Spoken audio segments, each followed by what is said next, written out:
മിനിങ്ങാന്ന് ഉച്ചയ്ക്ക് 1:40 ആ കെട്ടിടത്തിന് മുകളിലേക്ക്, അത് മെഡിക്കൽ കോളേജിന്റെ മെസ്സാണ്, അതിന് മുകളിലേക്കാണ് ഈ വിമാനം തകർന്നു വീണത്. അതിന്റെ വാലറ്റം മാത്രം ബാക്കി നിൽക്കുമ്പോൾ അതിന് മുൻഭാഗം പോയി വീണത് അതിന്റെ മുൻവശത്തേക്ക്, അതായത് ആ ഹോസ്റ്റലുള്ള കെട്ടിടത്തിലേക്കും പിന്നീട് അഗ്നിഗോളമായി മാറിയപ്പോൾ അതെല്ലാം തീ പിടിച്ചിരിക്കുന്നതും കരിഞ്ഞു പോയിരിക്കുന്ന ദൃശ്യങ്ങളും നമുക്ക് കാണാൻ സാധിക്കുന്നുണ്ട്. ഒരു കഥ പറയാൻ ബാക്കിയായി തങ്ങി നിന്നിരുന്ന വിമാനത്തിന്റെ വാൽഭാഗങ്ങൾ കെട്ടിടത്തിൽ നിന്ന് താഴെ ഇറക്കി. ഓരോ ഭാഗവും ഇനി വിശദമായി പരിശോധിച്ച് ഹോസ്റ്റൽ പരിസരത്ത് നിന്ന് കൊണ്ടുപോകും.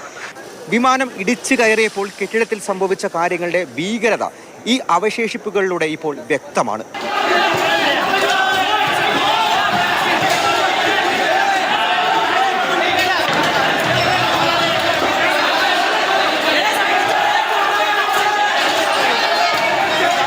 മരണം 270 ആണോ 294 ആണോ അതിൽ കൂടുമോ എന്നത് ഇപ്പോഴും അവ്യക്തമായി തുടരുന്നു.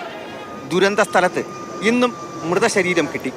ശരീരാവശിഷ്ടങ്ങൾക്കായി ഇപ്പോഴും തിരച്ചിൽ തുടരുന്നു. ആളുകളെ കാണാനില്ല എന്ന പരാതിയും ഉയരുന്നുണ്ട്. 21 മൃതദേഹങ്ങൾ ഹോസ്റ്റൽ പ്രദേശത്ത് നിന്ന് ലഭിച്ചു എന്നാണ് ആശുപത്രി അധികൃതരുടെ കണക്ക്. ഇതിൽ 9 എണ്ണം മെസ്സിനകത്ത് നിന്ന് ലഭിച്ചതാണ്. പരിക്കേറ്റ് ചികിത്സയിൽ തുടരുന്ന 32 പേരിൽ ഒരാൾ മാത്രമാണ് ICUവിലുള്ളത്.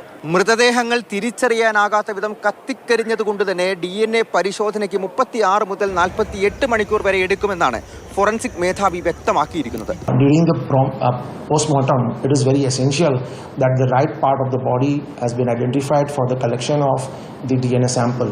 പോസ്റ്റ്മോർട്ടം ചെയ്യുമ്പോൾ ഓരോ മൃതദേഹങ്ങളുടെയും യഥാർത്ഥ ഭാഗങ്ങൾ കണ്ടുപിടിക്കേണ്ടതും ഉണ്ടെന്ന് അദ്ദേഹം വ്യക്തമാക്കി. വിമാനാപകടത്തിൽ കൊല്ലപ്പെട്ട പത്തനംതിട്ട സ്വദേശിയായ രഞ്ജിതയുടെ സഹോദരൻ രതീഷ് ആശുപത്രിയിലെത്തി DNA സാമ്പിൾ നൽകിയിട്ടുണ്ട്. കോൺഗ്രസ് അധ്യക്ഷൻ മല്ലികാർജുൻ ഖാർഗെയും ചികിത്സയിലുള്ളവരെ സന്ദർശിക്കാൻ ആശുപത്രിയിലെത്തി. ആകാശ ദുരന്തം ബാക്കി വെച്ചത് ആ കാണുന്ന വാൽകഷ്ണം മാത്രമാണ്.